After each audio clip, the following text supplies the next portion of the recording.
Hi అండి, నేను మీ Shilpa Vinay. Welcome to Vincy kitchen.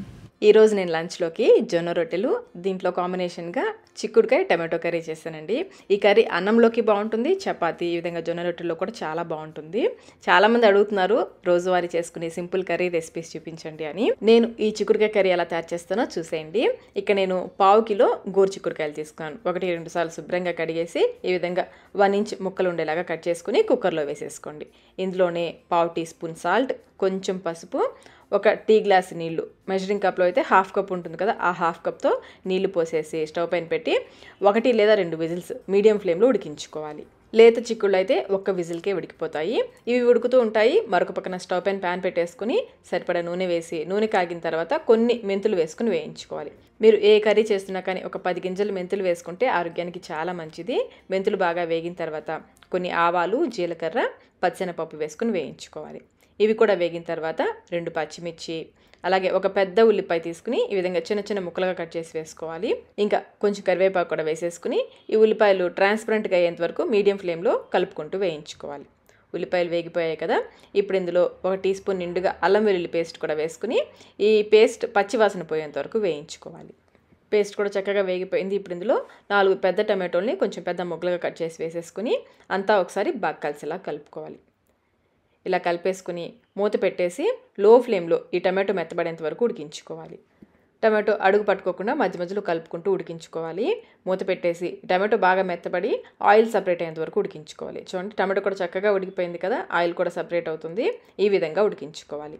ఇప్పుడు ఇందులో కొంచెం పసుపు, మనం చిక్కుడుకాయలో కూడా వేసాము, చూసుకొని వేసుకోండి. అలాగే రుచికి సరిపడినంత కారం, ఇక్కడ నేను 1/2 టీ స్పూన్ కారం వేసాను. ఇంకా కొంచెం సాల్ట్, మనం చిక్కుడుకాయలో కూడా సాల్ట్ వేసాము, చూసుకొని వేసుకోండి. అలాగే 7-8 వెల్లుల్లి రెబ్బల్ని పైన పొట్టు తీసి లైట్గా 1 దెబ్బ వేయండి, మరీ మెత్తగా దంచేయొద్దు, కొంచెం గర్భాలలాగానే ఉంటే బాగుంటుంది. అంతా ఒకసారి బాగా కలిసేలాగా కలిపేసుకుని ఇప్పుడు ఇందులో 1/2 కప్పు చింతపండు పులుసు పోసుకోవాలి. కొంచెం చింతపండు, ఎక్కువ వద్దండి, చాలా కొంచెం చింతపండు. చూడండి, నేను చూపిస్తున్నాను. ఇంత కొంచెం చింతపండు 1/2 కప్ వాటర్తో చింతపండు పులుసు చేసుకుని పోసుకోవాలి. ఈ పులుసు అయితే తప్పకుండా వేసుకోండి, దీనివల్ల కర్రీకి మంచి టేస్ట్ వస్తుంది. ఒకసారి మళ్ళీ బాగా కలిపేసుకొని మనం ఉడికించి పెట్టుకున్న చిక్కుడుకాయ ముక్కలు వేసుకోవాలి, నీళ్ళతో సహా వేసేసుకోండి. మళ్ళీ ఇదంతా బాగా కలిసేలాగా కలిపేసుకోవాలి. ఇలా కలిపేసుకుని మూత పెట్టేసి లో మీడియం ఫ్లేమ్లో, మనకి కొంచెం నీళ్ళగా కనిపిస్తుంది కదా, ఇదంతా దగ్గరగా అయ్యేంత వరకు ఉడికించుకోవాలి. చివరిగా సన్నగా తరిగిన కొత్తిమీర వేసేసుకుని స్టవ్ ఆఫ్ చేసేసుకోండి. చూడండి, కన్సిస్టెన్సీ ఈ విధంగా కొంచెం దగ్గరగా అయ్యేంత వరకు ఉడికించుకుంటే కర్రీ రుచి బాగుంటుంది. ఈ విధంగా ఉడికించుకుని స్టవ్ ఆఫ్ చేసేసుకోండి.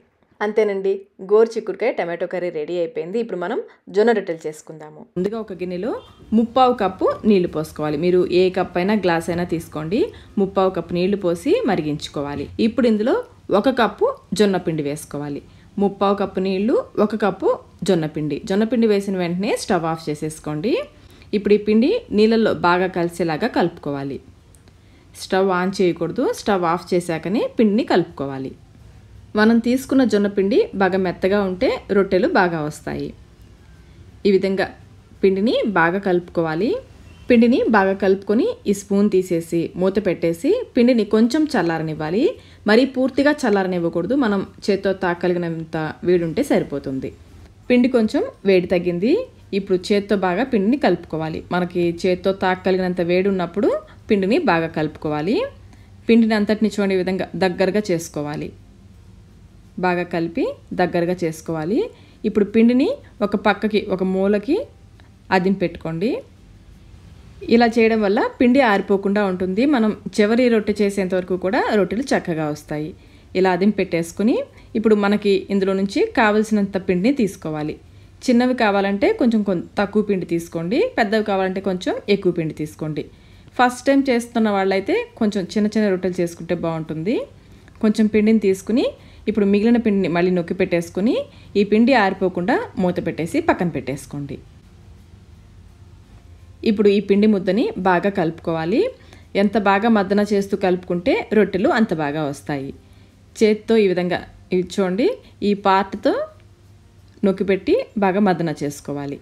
ఇలా చేయడం వల్ల పిండిలో బాగా జిగురు వచ్చి మనం రొట్టెలు చేస్తున్నప్పుడు విరిగిపోకుండా ఉంటాయి. మీరు సరిగ్గా కలపకపోతే రొట్టెలు విరిగిపోతాయి. ఎక్కడ కూడా క్రాక్స్ లేకుండా చక్కగా పిండిని కలుపుకోవాలి. చూడండి, ఈ విధంగా సాఫ్ట్ బాల్ లాగా రావాలి. ఇలా ఉంటే మనకి రొట్టెలు విరగకుండా వస్తాయి. ఇప్పుడు కొంచెం పొడి జొన్న పిండిని చల్లుకొని పిండి కొంచెం ఎక్కువే చల్లుకోండి. వీడియోలో చూస్తున్నారు కదా, ఈ విధంగా పైన కొంచెం లైట్గా ప్రెస్ చేస్తూ సైడ్స్ అంచుల్ని కొంచెం లోపలికి ప్రెస్ చేయాలి. ఇలా చేయడం వల్ల మనం రొట్టెలు చేసేటప్పుడు అంచులు పగిలిపోకుండా వస్తాయి. మనకి చుట్టూ ఈ విధంగా రావాలి. ఇలా వచ్చినప్పుడు మనం రొట్టెలు చేస్తే పగులు రాకుండా చక్కగా వస్తాయి రొట్టెలు. చపాతీ కర్ర కూడా కొంచెం పిండిని రుద్ది లైట్గా ప్రెస్ చేస్తూ రోల్ చేసుకోవాలి. మరి గట్టిగా ప్రెస్ చేయొద్దు, లైట్గా ప్రెస్ చేస్తూ ఈ జొన్న రొట్టెని ఇలా అటు ఇటు తిప్పుకుంటూ పైన కొంచెం అప్పుడప్పుడు కొంచెం పొడిపిండి చల్లుకుంటూ ఉంటే మనకి ఈ రొట్టె చపాతీ కర్రకి అంటుకోకుండా ఉంటుంది. మామూలుగా మనం రెగ్యులర్గా చపాతీలు చేసినట్లే కొంచెం పల్చగా రోల్ చేసుకోవచ్చు. చేత్తో నొక్కడం చాలా కష్టం కదండి జొన్న రొట్టెల్ని. చక్కగా ఈ పద్ధతిలో అయితే చపాతీ కర్రతో రోల్ చేసేసుకోవచ్చు. మరి పల్చగా కాకుండా మరి లావుగా కాకుండా ఈ విధంగా రోల్ చేసుకోవాలి. చూడండి చక్కగా వచ్చిందో కదా జొన్న రొట్టె. పిండి ఏమైనా ఎక్కువ ఉంటే దులిపేసుకోండి.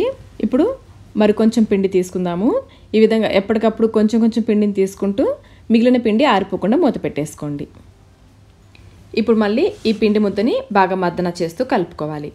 పిండిని ఎంత బాగా కలుపుకుంటే రొట్టెలు అంత బాగా వస్తాయి.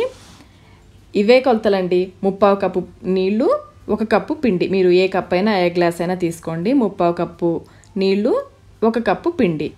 అలాగే పిండి మొత్తాన్ని ఒకేసారి బాల్స్ లాగా చేసి పక్కన పెట్టేసుకుంటే పిండి డ్రై అయిపోతుంది. ఈ విధంగా కొంచెం కొంచెం పిండిని తీసుకుంటూ ఒక్కొక్క పిండి ముద్దని బాగా మర్దన చేస్తూ మనం ఇలా మర్దన చేయడం వల్ల జొన్న పిండిలో బాగా జిగురు వచ్చి రొట్టెలు చేసినప్పుడు విరిగిపోకుండా వస్తాయి. కొంచెం పొడి జొన్న పిండిని ఎక్కువ చల్లుకుంటే రొట్టెలు చపాతీ కర్రకి కానీ ఫ్లోర్కి కానీ అంటుకోకుండా చక్కగా వస్తాయి. మధ్య మధ్యలో పైన కొంచెం పొడి పిండిని చల్లుకుంటూ మరి లావుగా కాకుండా మరి పల్చగా కాకుండా రోల్ చేసుకోవాలి. మనం 1 కప్పు జొన్న పిండికి ఈ సైజు జొన్న రొట్టెలు 4 వస్తాయి. ఈ పై భాగం పెనం పైకి వచ్చేలాగా వేసుకోవాలి. ప్యాన్ బాగా హీట్ ఎక్కిన తర్వాతనే జొన్న రొట్టెల్ని వేసుకోవాలి. ఇప్పుడు ఒక క్లాత్ని నీళ్ళతో బాగా తడుపుకొని ఈ విధంగా పైన అద్దుకోవాలి. చూడండి చక్కగా బబుల్స్ వస్తున్నాయి కదా. ఇలా తిప్పుతూ ఉంటే జొన్న రొట్టె చక్కగా పొంగుతుంది.